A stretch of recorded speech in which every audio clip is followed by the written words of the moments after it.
Let's get started. Since we only have an hour, which I would like to make 55 minutes so that we have some transition time. The minutes from our April 6th meeting were on the agenda. I don't know, Janet and Charlie, if you guys had a chance to look at them and if we could approve them. I did look at them and I would move to approve them. Second. All in favor? Aye. Aye. Aye. Opposed? All right. So let's jump into Facilities Master Plan 2.0 Board Guiding Principles. And Chase, I will turn it over to you. Well, so this is one of the meetings we've kind of been leading up to as we've done our work and try to move it forward towards community engagement. And so I think what we wanted to do tonight was really, provide the support we can, but kind of defer to the three board members as we try to maybe put a slate together of potential principles that the board can then work from during next week's work session as we narrow that down to 3 or 4. We do have limited time tonight, and so working with Kristen today, one of our thoughts as a goal for this evening was if you all could just kind of come up conceptually with the themes and some of the key points that you all would like to see, Chris and I could take a stab at actually drafting up language that we could then share with you this week, and we could kind of finalize into a slate before next Tuesday so that we don't have to spend time tonight wordsmithing, but it's really coming up with those concepts. What we talked a lot about is equity, but what are those large overall big picture principles that we really want to try to guide all of the work that we're doing around F&P 2.0.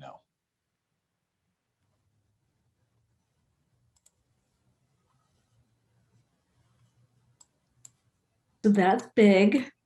So you mentioned, so maybe just some brainstorming, Lisa, what do you think? Just some brainstorming? I mean, some things that come to mind. You mentioned equity, Chase.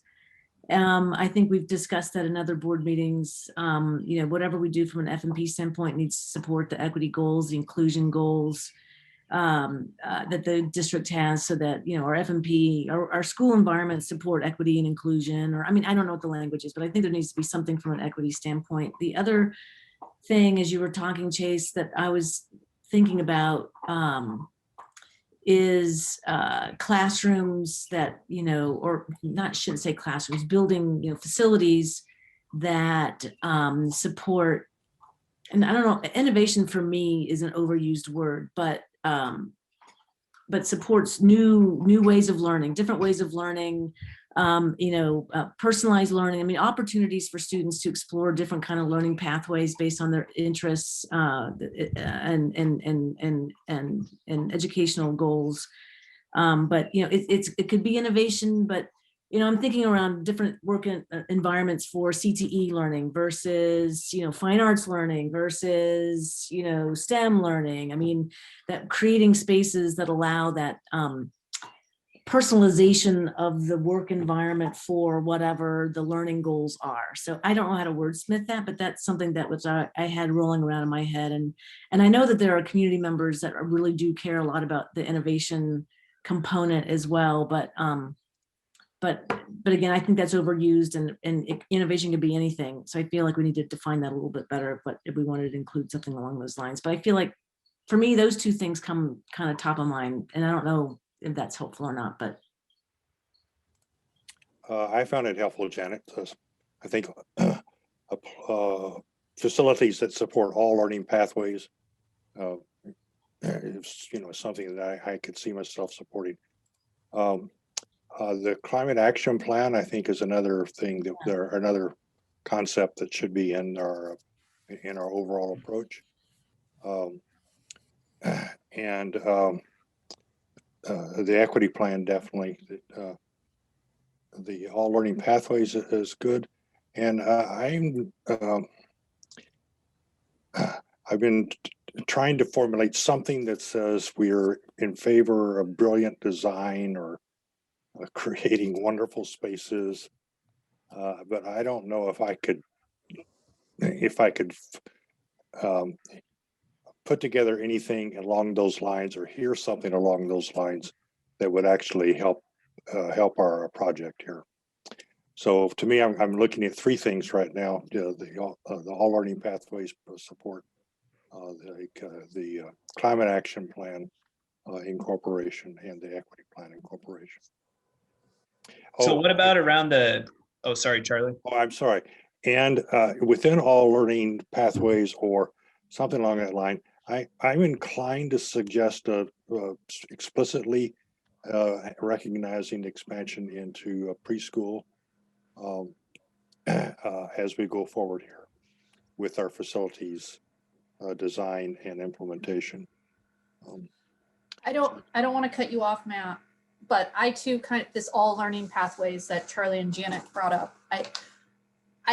I was struck, and this is from Portrait of a Graduate, but the facilitator said something at our very first session in February that still stayed with me. And he says the goal is that every graduate, when they leave our district, is educated or is moving on to education, employment, or enlisting. And so meaning you're either going on to further school, or you're ready to get a job, or you're going to go do military service. And I tried to pick that apart in my head, because like whenever anybody does like absolutes, I'm like, no way, let's figure out what's wrong with that. But I don't think there is anything. I think that's it, right? That's the goal. You're either going to go do more school, you're going to go have a job, or you're going to go serve your country. And those are like, to me, that's kind of this all, like that should be, we're setting people up to do one of those options. And that's our hope, that every student goes and does one of those. And then something else that stayed with me that somebody said in a small breakout group, which I thought was interesting, and I'm not sure how it fits in with naming a principal, but I want to throw it out there, is we do a great job of educating our top tier students. Like our Dejas are out winning national awards, and mock trial team is amazing. But those kids leave, right? They go away for college, and we've got this whole group of kids that stay in Iowa City, and they become the backbone of our community. They go to Kirkwood, or they go to Iowa, or they get jobs, and they stay here and they raise their families here. And we don't really focus a lot on those kids. We tend to kind of have this narrower vision towards our high end achieving kids. And we should be focusing on those kids, because they're who's staying. They're our next generation of Iowa City. And wouldn't it be nice if there's a way to build them up also? Again, I'm not sure how that fits in, but somebody said that, and that also has just been sticking with me, thinking maybe that is something we need to think about. Yeah, you took the words kind of right out of my mouth with the portrait stuff. So good job. I just need to sit back and listen. But I was just going to say this, when you guys were talking about those different pathways or things like that, like there's a way we can probably articulate that into the portrait work, or, tying that to the competencies identified by the portrait work for multiple pathways of success and demonstrating those, something along those lines. So that's why I was just thinking, I think that'd be an important link in. And when Janet was talking about innovation, and then Charlie with the pathways, and then Lisa, I think, framed it well with that educate, enlist, or enroll, or excuse me, educate, enlist, or employable, as Colin kept saying throughout those portrait meetings. That's a catchy one. I did the same thing. Lisa tried to think about, okay, well, who's that miss, right? I mean, who's going to be unhappy with that, as an outcome? And I don't think there is a big hole in it. That's probably why it works for him to say. So. There's one other point I wanted to put in. I don't know if it's a principle, but maybe it's worthy of consideration and some wordsmithing. And when we talk about equity, I want to make sure that we're not talking about like all schools looking the same from an equal perspective. So that, I know we get into that in the district, that if one high school gets a certain type of feature or classroom, that every high school in the district has to have that. And I feel like that's constraining. And I feel like that kind of gets us to this ground of kind of good, but we're not allowing ourselves to be great in some areas because of this equal mindset. And so I don't know if that can be baked in somehow in the equity diversity, that doesn't mean every school has to be equal, that we can have. I mean, I would love for our district to be able to, again, this is my opinion only, but it'd be nice to be able to have in that creative, the different learning pathways, that we've got some schools that focus in a certain area and some schools that focus in another area. And I don't know. It's just the equal thing, I think, holds us back sometimes from really being innovative and creative with programming. Well, is the conversation worth having, Janet?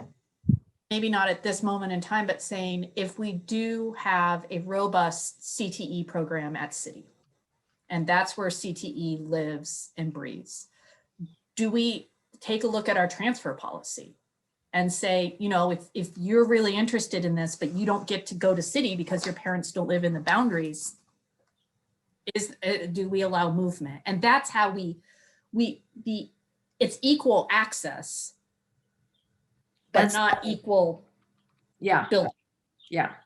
I mean, all students should have the opportunity to pursue their learning pathway, whether that's through this equal access or if it's transfer or transportation, flexible scheduling, you know, use of online, you know, supports in addition to physical class activity. I don't know, just thinking out loud, but I'm just, you know, reflecting on the last 3.5 years on the school board, and it feels like this equal thing has come up and it's a mindset in the community, I think, that sometimes holds us back. So what have you guys been thinking? I mean, Matt and Chase and Dwayne and I mean, everyone on the call, Les and Jeff, I mean, y'all and Kristen, y'all must have ideas that you've been thinking about too, as you've pondered our facilities and how they can be really, you know, world-class, leveraged for the learning going on in the district and preparing the students for that life after high school.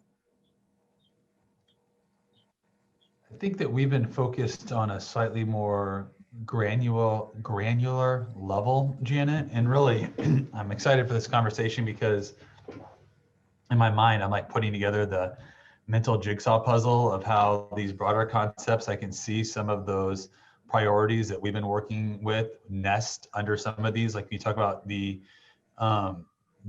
pathways discussion, right? Well, what we're going to go to the community with are all these different concepts, and there's STEM and there's STEAM and there's CTE, there's immersion, there's dual language, right? Those are all these more specific concepts that would nest up under that bigger concept that you all are talking about right now. And so in some way we've been having a similar conversation.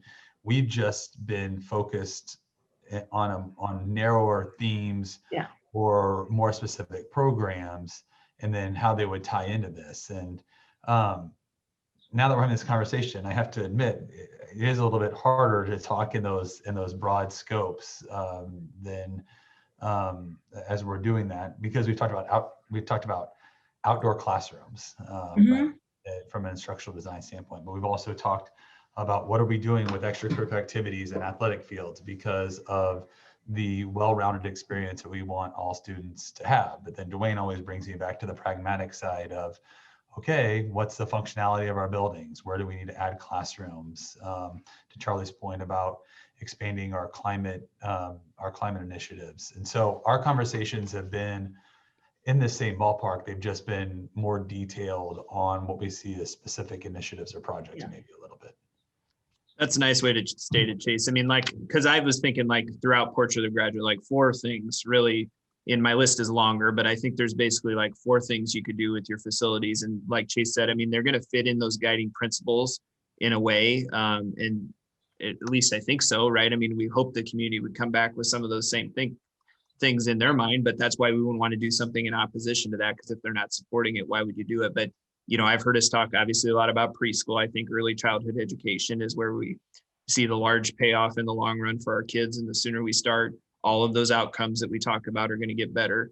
And then the other 3 are CTE, the middle school concept, and I think some kind of a magnet school or an innovative campus for us. You know, those are the ones that keep gravitating in my head. So like when Chase says like a more granular concept, I think, you know, we've kind of thought in those senses. I mean, I think those guiding principles you come up with, these things would be nested under there or would fit in a way to do that. Even when you think about the scenario, you know, we just talked about from the portrait and those 3 different outcomes we hope for our kids, those would potentially accomplish it. And I think those would be different and innovative for different reasons, right? I mean, those are going to speak to different folks, and they're going to be serve different segments of our community, and I think contribute to more positive outcomes in a lot of different areas. So I guess, yeah, I agree, but I think those are the concepts, like when you ask me actually what could be outcomes of this work or what could be outcomes of portrait work that would help us accomplish those things. Those are ones that have spoken to me, or I've heard our team talk about different times too. So the couple things you said that got me thinking there, Matt and Chase, and I don't know if these are worthy of principles, but just to put it out on the table, ensuring that, I mean, that we carve out the resource and time and energy to keep buildings maintained. I mean, there's maintenance, there's life cycle work that we just can't ignore. It has to be part of a plan, but we have to have enough capacity, resources to do to pursue the new stuff, right? And so it's a balance, and we can't go too far on one side. There has to be balance. And again, I don't know if that's we're stating out loud or if it's buried in a principle or we just assume it's going to be done. But I don't want there to be conflict between the new stuff and what we need to do to keep our buildings safe and healthy and maintained, right? And at the right size of capacity for the district. And then there was another thing that you mentioned around extracurriculars and athletics. And I don't know if there's a principle around those kinds of activities, and maybe that's buried in under the learning pathways, and we consider extracurriculars as part of that student learning pathway, the experiences they have within a classroom, the experiences they have in, at band concert, at track meets, at, best buddies, there's all these things students can do that's part of their development and social emotional development and becoming a good citizen and, whatever. It's not just academic achievement, it's these other things that we're wanting students to be able to accomplish. And I think that's kind of, that rounded development through facilities that, enable Support the whole student or something. Yeah. Yeah. Yeah. Something like that. But we spend a lot of money on sports and right. And just making sure in playgrounds and things like that. I just somehow. Yeah. Auditoriums and fine arts and, Yeah. all those different things. I think, like you're saying, Jan, I mean, that's a big part of what we do as an institution. And so I think that, speaks to needs for kids, but, guiding principle wise, I think it's a lot of the same things you guys talked about. Obviously, like equity is an important one for us, accomplishing those, 3 big objectives or the pathways, for students to leave our system and have a ticket to do something with. That's another phrase I think about a lot of times, that, the diploma not being a ticket to nowhere, that it's got to be a ticket to your next step. And so, is it truly for everybody? I think that's an important one for us to consider. And then I like how you frame that last part, talking about, that whole experience for the child, right? I mean, there's a lot of other things that go into our facilities to make that happen. And I think another one that might fit, like, instead of like, so you take middle school and the granular concept, but like even some of this SE, BMH work that we're going to talk about, like social, emotional, behavior, mental health, and, how do we support that in a better way if we're serious about restorative conversations? What are the opportunities do we have to build a community in our spaces to do that? And in a junior high experience where it's 2 years and really quick. And even when you think about CTE, how that could be informed by a different middle school experience and exposure to multiple things to make informed choices by the time you get to high school. I think there's a lot of things that middle school concept could speak to in that end. And then, I do think in some way with this charter school movement, that's why I probably jump back to even some of these magnet school conversations around what are we going to do there? Like, what's the opportunity there for somebody looking for a different kind of experience than a traditional elementary setting or something like that, and whatever the theme of that might be. But I think, we do ourselves a disservice if we're not going to try to at least be ahead of that curve a little bit as we start to see charters enter the state. I agree, because we'll see kids enroll out. They'll go other places. Another thought, as you were talking around operational efficiency, that may not be a principle, and that just may be something that we always make sure we do. But this came into discussion right when we were talking about, the neighborhood school concept versus larger schools and, operational efficiencies with larger school. I mean, I'm not suggesting that we close neighborhood schools, please. I know this is recorded. That's not what I'm saying. I'm saying operational efficiency should be something we're always looking at as a district to ensure that we're maximizing the resources that we have, and we balance our choices with that operational efficiency. Is just another thought for consideration. Operational efficiency is an interesting area to try to work our way through. I want to go back to performing arts programs at junior high level or the 7th and 8th grade level.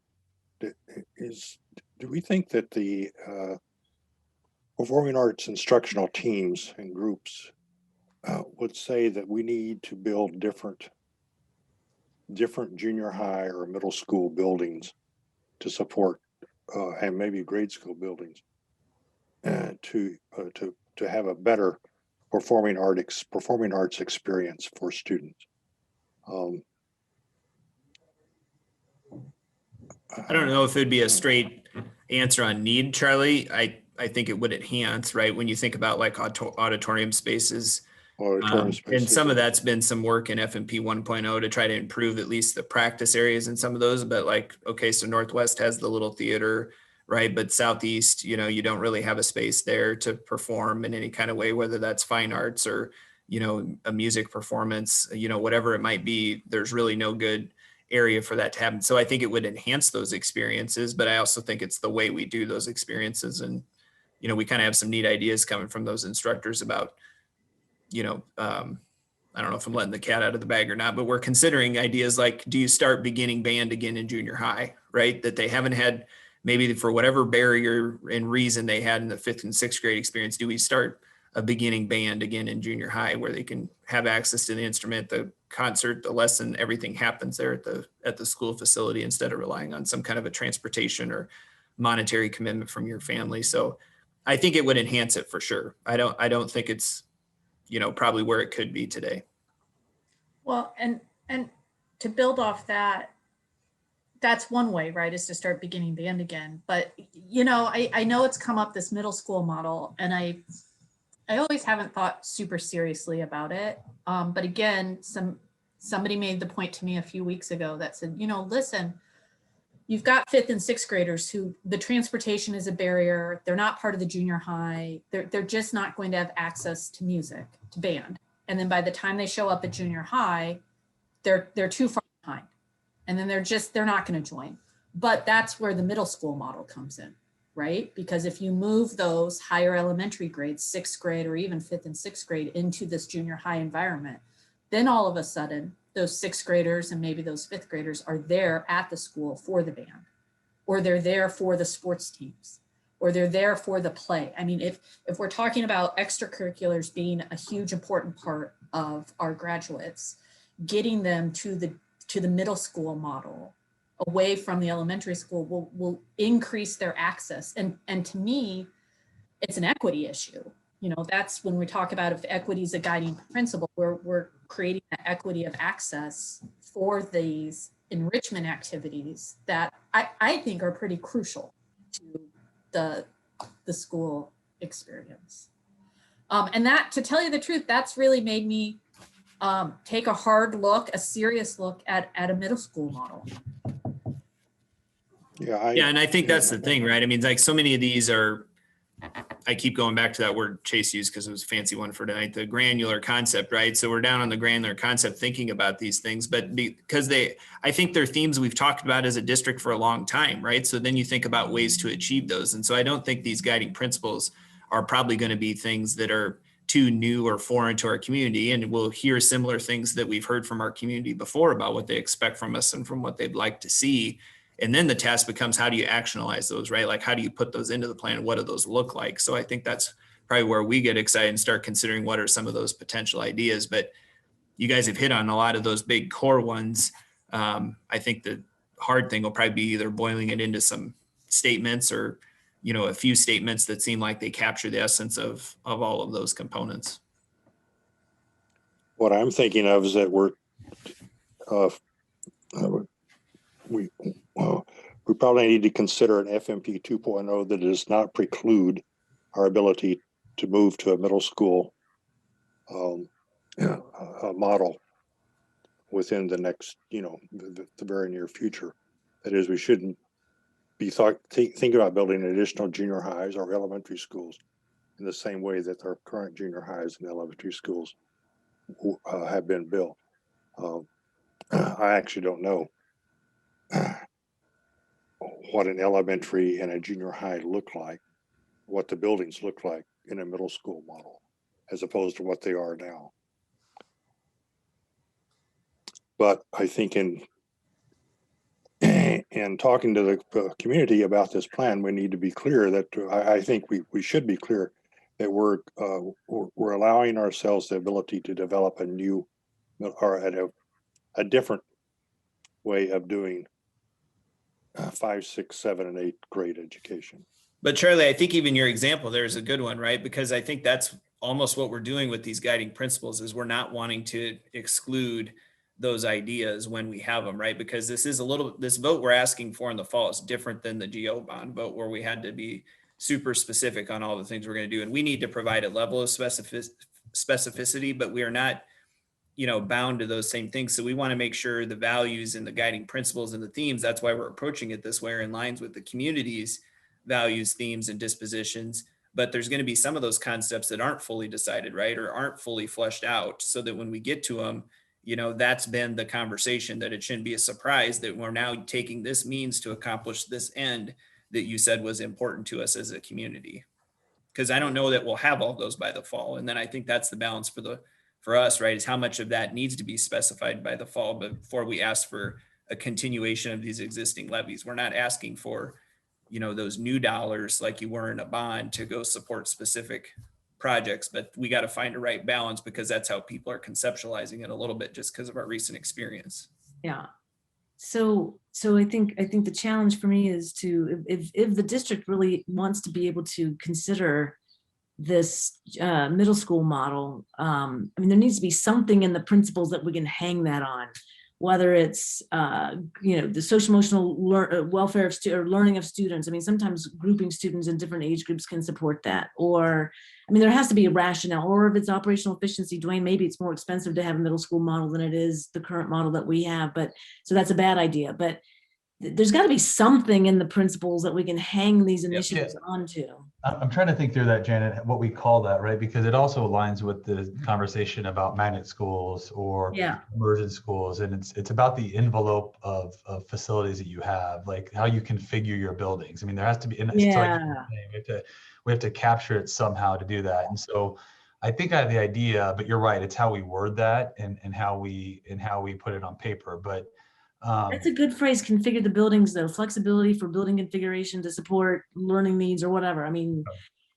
Kristen is the master, and we'll put that together in a way that makes sense. But again, these principles need to have stuff that we can hang things on. That's the whole point of them. Because that's right. Part of it's equity, though. What's that? I think part of it's equity. Part of moving it's the equity principle. And really, in terms of the extracurriculars, to me, that makes sense. Yeah. So Janet, I'm going to go back to where the question you asked me earlier. And as I sat here and listened, and kind of to maybe better frame, is we have looked at it more granular at some of those projects and how they nest under here. But this is really the opportunity for the board to tell the community kind of what your priorities are at the same time. It's not just the principles, because early childhood's come up, and we had that on our granular list, right? Well, the problem with that is if it's not a principle and it's on the granular list, and then the community doesn't rally around that during the community engagement sessions, it makes it more difficult for the board then to come back and say, well, we heard you, but we're just going to block that out and we're going to go a different direction. And so these principles are also, and that's just one example, right? It can be anything, but these principles also are a way for the board to signal to the community, what are these important pieces? And so if it's around the building design concept, if it's around the programs, so more, sorry, I don't know if that helps or doesn't help, but I'm just trying to better clarify, like what the board puts out there. These are things that we can pretty much assume will be involved in FMP 2.0. But those other pieces that we're leaving for the community to give us pushback on, those are a little bit more up in the air, because those are going to be more directed by where the community wants us to take some of these different principles in a more finite way. Mm-hmm. So if I could, just something for you to think about. And Janet kind of rang a bell with me in operational efficiency. I set aside the educational opportunities for middle school kids. I think it's wonderful. If you move 6th graders to the current 7-8 buildings, you're going to add some significant classroom space to do that. You'll make those buildings more efficient, And the side effect is that you're going to create all kinds of excess capacity in your elementary schools for growth. Either you've taken a whole section out, you take all the sixth graders out of those elementary buildings, and now you got classrooms that you can grow with at the elementary school as well. And it's not maybe relevant to what you're trying to achieve here, but just something to put in your memory bank, because by moving those kids, you will significantly change the district and create space. Maybe We talked about doing this 8 years ago and it didn't get done. Oh, was that What's Janet? that, Janet? Was it, if we create capacity by moving sixth graders out, maybe that creates capacity for pre-K. Right. You could. And speaking of pre-K, because Charlie brought it up and I didn't say anything, but also a huge fan. I think everybody knows, but because it's recorded, I just want to be clear. I also think the pre-K early childhood component is key, because to me, it also falls under that equity guiding principle. And I agree. Amy pulled some data for me. And the last good data we have is from 2017, because we've stopped keeping track of data in some subgroups. But you can look at our kindergarten proficient metrics, and kids that go to preschool are above average in almost every demographic. I mean, it's Asian, Black, Hispanic, multiracial, white. It's FRL, non-FRL. If you go to preschool, you do better in kindergarten. It's like, it's almost science. Like, and so it just seems to me that those kids that don't have access to preschool, and there's fascinating, and the way that it's broken out is by the district preschool and the non-district preschool, and then no preschool. But to me, we just have to figure out how to reach those kids that aren't at preschool. We have to give them a product that they can come in and benefit from. Because I would guess if you're not proficient in kindergarten, that's the gentle slope, right? To being not proficient in first grade and second grade and third grade and falling behind and dropping out. Well, I'm not, at least I agree generally with what you said. I'm not quite so sure the slope is that that definite. But anyway, but you're certainly right. You know, in my mind, in that we have to do preschool in the future here as well, as much as we possibly can, and that includes planning for how we're going to use the buildings that are built and the buildings we have now. So. Well, I think Janet was onto something too when she was talking about how you want to hang those things from those guiding principles, right? Or from those. And so then how specific do you want to be? You know, I mean, like you could encompass preschool and middle school into one statement, right? I mean, about looking at educational models to achieve better equity outcomes. And then you could, you know, basically state preschool and middle school within that, right? I mean, that would be a way to frame that one, to say the board's already committed to those concepts, you know, about rethinking our educational model in terms of preschool and middle school to achieve more equitable outcomes for students. And that would be boom right there. And that one's already there. And then like Chase said, it doesn't get lost in some of those conversations where maybe it doesn't rise up for the community on some of those other components. So I think that's probably going to be some of that decision-making that has to happen with the 8th or next week on the 8th with the board and how we get these stated. But I think you're exactly right. You got to be able to hang them from those statements about the things you want to do with those. And that helps clarify to the community too, where you're going then.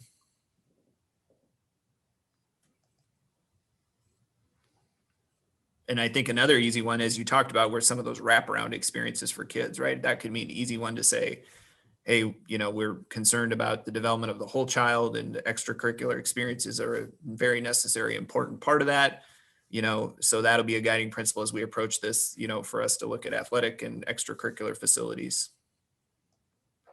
I like that language, Matt. Development of the whole child.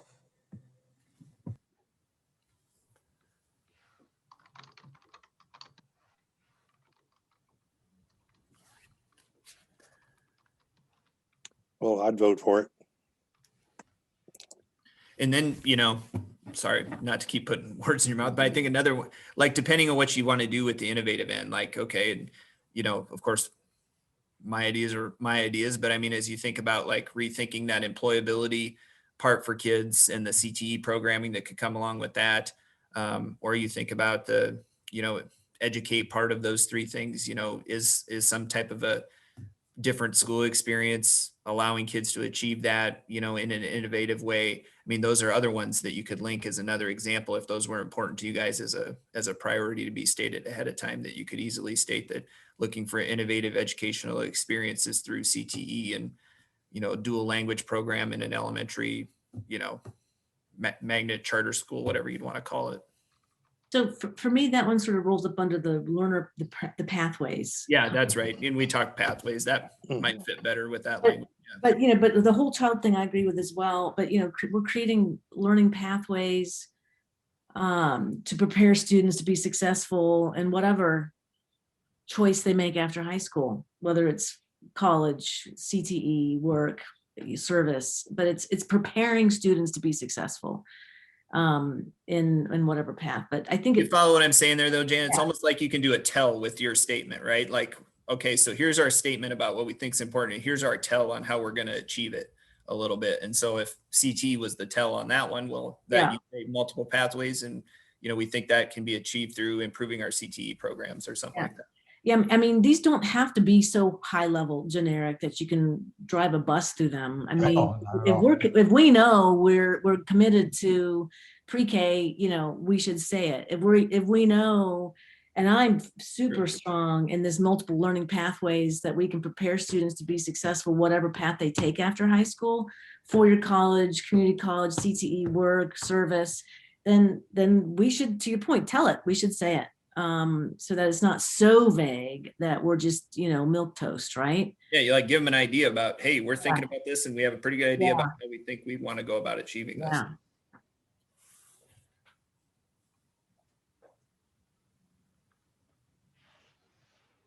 So what are we missing that we haven't talked about, I guess? So Janet, does the notion about what happens to you after you leave high school, does that encompass the notion that during your public school education, your way of learning was acknowledged, recognized, and tried to be accommodated by the schools you go to, and recognizing that students have different ways of learning? That's what Wilhelm, or who's that guy, Matt, that the book we just read, Schools Can't Do It Alone. Oh yeah, Yeah, right. I mean, he really, he really hit hard at that. We have to understand that students learn different. They have different ways of learning, and school systems have to accommodate that. yeah. So, I mean, for me, it does kind of fall into that multiple pathway concept. If we're preparing students to be successful, we have to acknowledge the different learning styles that students bring with them, and that we need to provide the opportunities that are a fit for those students. I mean, I think it fits into that, but that's just me, maybe. And there are multiple definitions of success. okay. That, to me, that's what's really, and I think that feeds into what your point, Charlie, is that there's different ways to learn. Mhm. As people learn differently, they have different strengths. I think that there's a place for them everywhere in society, but it looks different, but it's still success. Right. It's not that we have one generic, Right, yeah. you're not going to an Ivy League school. Well, you haven't been a success of the Iowa City Community School District. Absolutely not, right? Or if you didn't do military service, you didn't. Correct. There's some out But- here not. But there's 20, 30, 40 ways that Right. you can leave here and be amazingly successful. And what we should do is realize, or hopefully create multiple paths so that everybody can be successful. Good. Thanks. Yeah, I think there's a way to language that one together too, right? You could say multiple pathways and learning styles are accounted for, we believe are important. I mean, we can massage the language on that one too to make sure it's clear on both. So remind me next steps on this. So would be to go to the board and get some consensus around, probably 3 or 4. I think if you had more, that Yeah. wouldn't be a problem. But Chris and I have both been taking notes and comparing them on the side. And I see that we've kind of centered around about 7 different concepts that, as Matt said, we'll continue to flush out so that, and we can circulate it to the committee before the board meeting, that will serve as a kind of a springboard for the board's discussion next Tuesday night. And there is some crossover even in the ones that we've developed this evening that the board can probably kind of meld together a little bit to get to those concepts.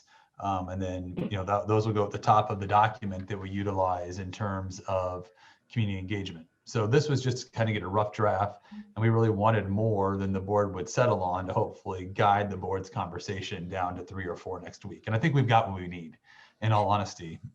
This is probably more work, and maybe we don't need to go there, but like having, some kind of voting kind of prioritization thing before the board meeting. If we could come up with the 7 concepts and put it out in a Qualtrics thing and have people to vote on, have each board member vote on their top 4 or top 3 or whatever. Okay. Kristen and I have no idea if that's reasonable given the time frame. It's a week away. I'm totally sensitive. This is the end of the school year, but boy, it sure might really help that conversation go much faster next Tuesday. Well, I think what would be interesting, right, Janet, is if we voted ahead of time and then had a discussion and Yeah. took another vote Yeah. Right. during the board meeting. Yeah. So we know how we're coming. Dialogue, exactly. I would hope that board members would need a ton of time. We can probably get that ready to push up by Friday, and then that would give board members the weekend and then Monday Yeah. to do it. We can work. I want to throw this out, mock up the way that we have it set up, but listening to this conversation, it does seem like there's one big idea kind of per age group. And so I don't know if rethinking how we're like early education for our pre-K kids, our kindergarten through 4th graders, charter school, magnet school, maybe it's a language immersion, but it's some sort of specialized elementary experience, then a middle school model, and then CTE for the high school, CTE multiple paths. I mean, I don't know if it makes sense to break it down by age group, like, or we stick with guiding principles and we just kind of have all the ideas over the place. But it does seem that what we're at least talking about is there's something for everyone. We do like the idea of touching every grade and not saying, all right, 2nd through 4th graders, enjoy your experience. It's not changing one bit. Yeah. Right. I mean, that may have to play out as you're drafting them to see if they fit into those age group buckets. One last thought to throw in. I'm mindful that we're here to help prepare students for their success, multiple pathways, whole child, all the stuff we've just been talking about. But I feel like there needs to be an acknowledgement of the teaching staff. And anyway, it's just that whatever our buildings are doing, they have to enable teachers to be their best as well. So I don't know if there's something in one of these principles that could acknowledge that we need to create environments that teachers and paras and other building staff can do their best. To me, that means that they have to be involved in the design of those environments. Maybe that's sufficient. Maybe that, but I just leaving teachers. And I agree with you though. They and their educational efforts will work a lot better if they have a hand in figuring out what kind of a building they're going to work in. Yeah. Yeah, I think so. And another big one that we probably need to talk about, like in our board retreat a little bit too, is like if these are the important things, then how we shield them from noise, right? Because I always say, like, there's most things we do in education are good for kids, right? That's why we do them. But when we do everything just good, then we end up with average, right? And if we really want to be excellent at something, then we have to shield them from other things too that are going to compete for their time, energy, and emotions. And so if we're really serious about improving in one aspect, then what are those other things that we can just keep them focused on? Because that's a huge thing we hear from, right? When we keep piling things on the plate for them, then they don't ever get time to be great in those areas or to focus on providing excellent experience over here. So as we think about that as a district leadership team and in our work with you guys, I think even just stating a goal like that would be really helpful for our group too, that if we're going to commit to something new and different, we want them to be great at it, then how do we do that as a team up here? So almost about not giving them something, just trying to take away or quit putting things, This can't be a pylon. Yeah. Yeah. Okay. I think So we got Chase, is that all- good? Yeah, yeah, it was really good, actually. I liked the conversation a lot, and I think it was good. So let's talk about community engagement dates. So hopefully this will be shorter, but we were through the process. We've initially talked about 3 or 4 overall large sessions, and of course we've talked about the way that we can do this. We can then go to some more targeted groups, whether that's the equity committee or going out to our teachers specifically.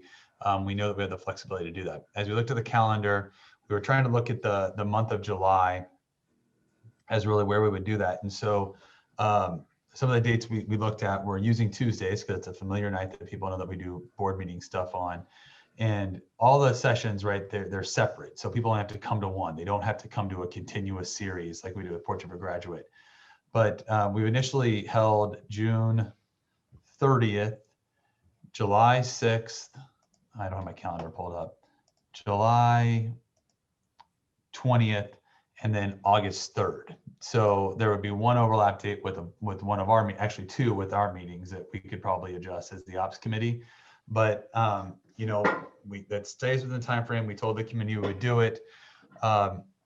It's a long enough period that if people take vacation, even though it's virtual, they could probably do it for vacation. If they don't want to, they could be back for one of the weeks that we were having it. That would be our initial kind of thought on those scheduled public meeting dates. But you know, your thoughts on that, and then if we're supportive, we can present those at the board meeting last night. But again, there'd be 4 of them: June 30, July 6, July 20, and August 3rd. Then that would give us about a month to kind of add the you know, do the final work to get all the projects finalized, and then tie those to the priorities, which are nested under the guiding principles. So then we would go back out to the community once the school year got started in September and October to say, you know, thank you for the community engagement. Based on that, here's the project we've come up with that we're asking you to, you know, that we're passing or going to put the initiatives on the ballot in November, and hope that you support. So that's not the only community engagement, it's just that first round. I was gonna say, those make sense to me. I like the spread of them. And as long as we have an opportunity for really targeted additional conversations, then I'm good with that. We think we do. Yeah. And we're gonna do this all by remotely, is that right? Okay. We are.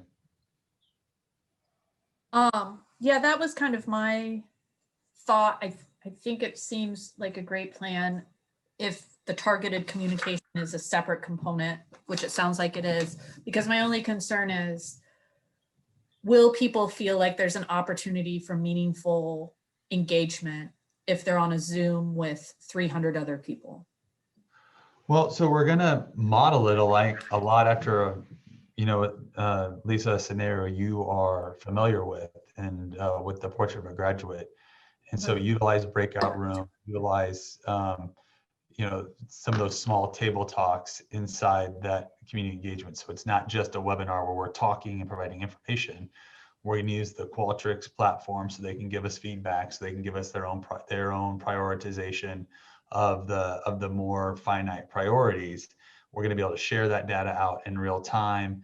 Not only are we going to have those links specific to each one of the engagements, we're going to keep a general link open on the website so anybody can pop on and give us their feedback or their input without even going to a session on top of that. And so, and we can use social media and also some more traditional ways of media to make sure that the word gets out that this is open.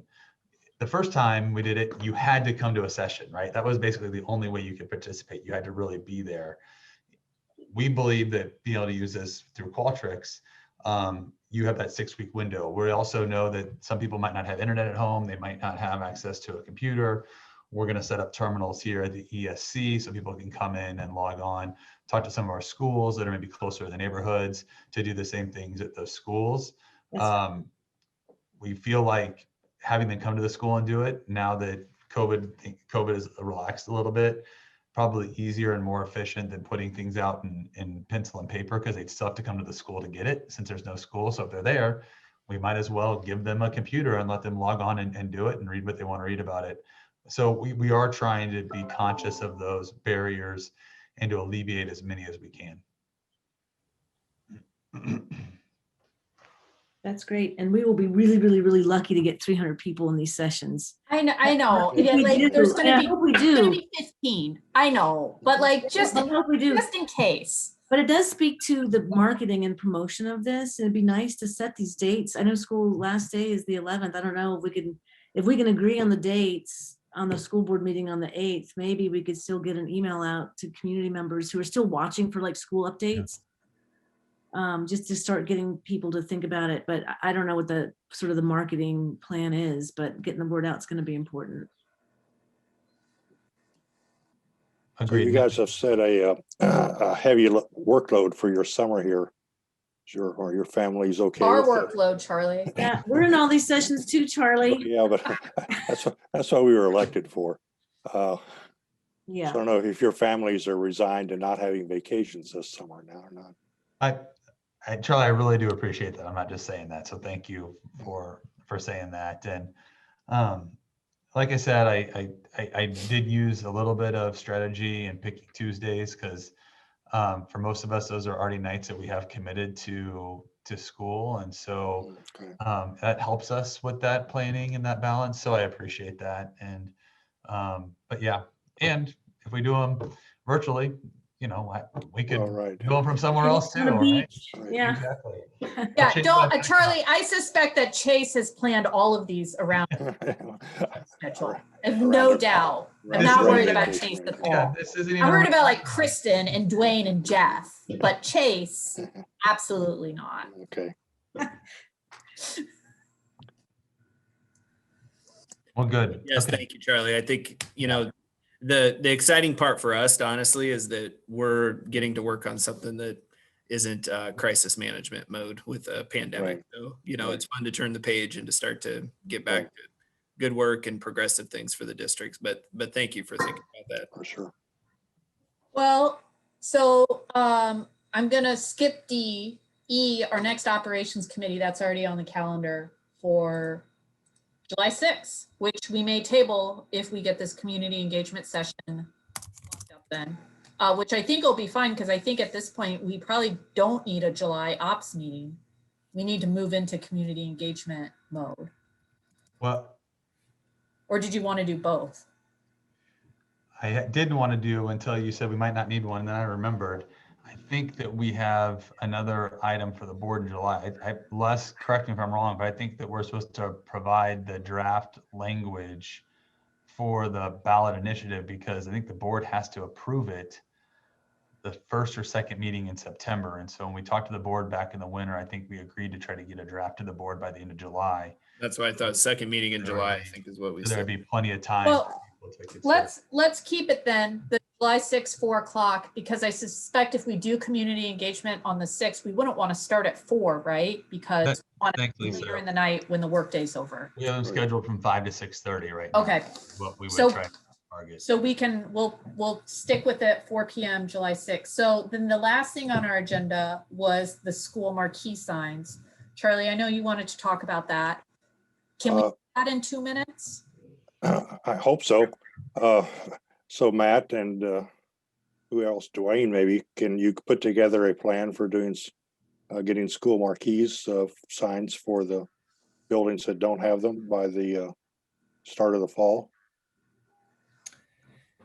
I think we can put together a plan. Of course we can. The piece is just going to be, I think what we wanted this committee to wrestle with is if this was something that we did want to use district resources on. We'd obviously heard from one campus and a group of parents or a parent there that wants this for that elementary campus. For us, when we look at a system, right, it would be if it's good for this campus, then is it something we'd want to put across, and what's the district's commitment and expectation to that. So I think that's the conversation we wanted to first have with this group before the full board, and just have you walk into eyes wide open into what that cost is, because it was more than we anticipated when we dug into it, what it would cost to do one of those by the time you're running electricity and some of those things over to a sign. It would be a hefty cost, and then we're not just solving it for one campus. It would be Hefty more than $15,000. that neighborhood per Yeah. sign. Yeah. It was, I was gonna That's what I mean. So that's what I've been thinking of. And to me, that's not a barrier. So we can go ahead and I- put the plan together, but Charlie, on I'm the a- timeline. Oh, sorry. Go ahead, Lisa. I'm a little behind. I don't know if I missed a packet or something. I guess I don't understand the school marquee. I don't understand the problem and then the problem that we're trying to solve, I guess. Alexander doesn't think have the a school answer is- marquee sign and they won't. But like Penn doesn't have one. And Well- Lee didn't Yeah, have. that was my question. How many Like- schools don't have them? And if we go this route, do we need to be equal for every school? And so what's sort of the total cost for every school to have a marquee? And I mean, I'm curious about that. That's what we're working on. Jeff's been collecting that information along with the city, the municipal policies and rules and laws on what the marquees can actually say and things like that. Because with so many different municipalities in the jurisdiction, there's different rules we have to comply by. So Jeff's already doing that work. And so we can definitely bring you some preliminary information. Charlie, the timeline, we won't be able to have them all installed by school, but we could probably get a pretty good Well, if we can get a, proposal for if we you can- by if the we end can of the get summer. if we can get an idea of if we're going to do it or not by the fall, that would be fine with me. Yeah, well, I think like Lisa said, understanding the problem and then like you've talked about, Charlie, you know, I mean, you'd be supportive of it, you know, other board members may have other questions. And so I think what we'd want to do is just have that large conversation with you about making sure people understood the problem, what the purpose for them would be, what the cost would be, what a reasonable timeline to get them put into place would be, just so we can better state it. So I think the quick answer is I'm not sure we can probably do it in the 3 or 4 minutes that we're left. So I think we need to come back to that one again. And I just have to throw out there, I mean, $15,000, a really nice piece of playground equipment. It might be 2 really nice pieces of playground equipment for elementary school. And I have to think like, you know, Charlie, what are the kids going to benefit from more? Like some really cool, all ADA accessible playground structures Their parents will be happier. out front. What'd you say? Their parents will be happier. Oh, well, they can just not vote for me in 2 years.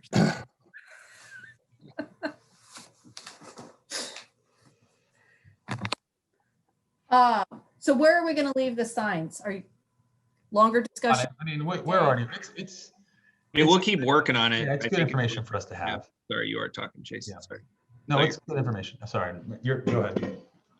No, I was to say, we keep working on it. I think we could just plan on coming, if we're gonna meet the 6th, we can try to have more time for it on the 6th, or we can send you some things via email ahead of time, hopefully by the time we get to the 6th, and then be more primed for a conversation around it. Or should this be baked into the FMP?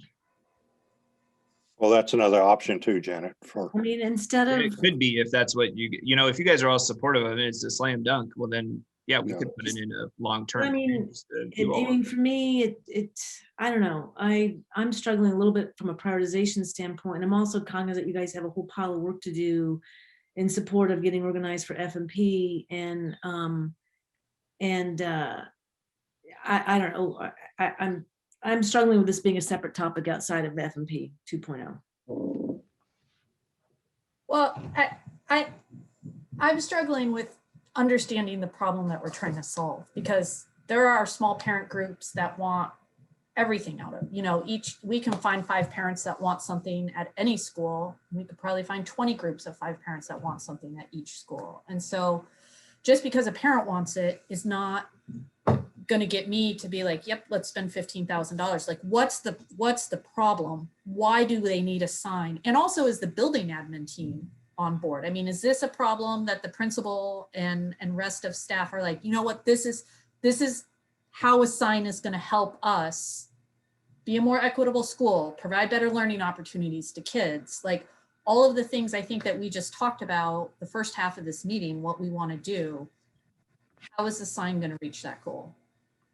from what I've heard from the South District Neighborhood Association, they would say, yes, the sign will do all those things. Well, I'm sure they'll say that, but I need to understand how. Well, Like, what is the purpose of the sign? they have a purpose. I mean, you can talk to them and they'll let you know.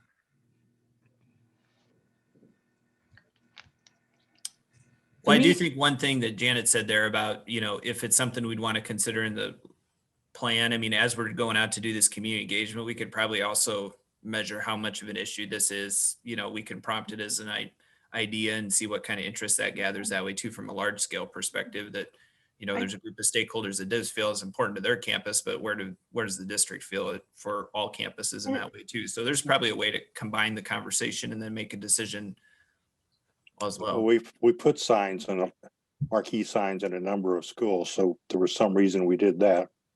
So I think schools would say, yeah, let's do the same thing for all the schools. But yeah, we're going to run out of time, Charlie. And I think there's Yeah, I some understand differences that, in what right. you're thinking about for marquee signs and what this ask is, and comparable about what we've installed and actually what's throughout the district, and then what they're asking for as an upgrade perspective that's above what we've installed. So if we wanted to move to that as our standard, you know, then that would be the difference. Yeah, I mean, for me, it should fit under one of these guiding principles that we've just been discussing for F&P 2.0. So I think, maybe we can see what those principles kind of look like, get the voting, have the discussion next Tuesday at the board meeting, and then we can maybe take it up again on the 6th. And they're waiting for us on the other one, guys. Yeah, I think Yeah, that's a right. good plan. All right, so we'll sign off and we'll see everybody. Immediately. Sorry for the 5-minute thing, but Okay, bye.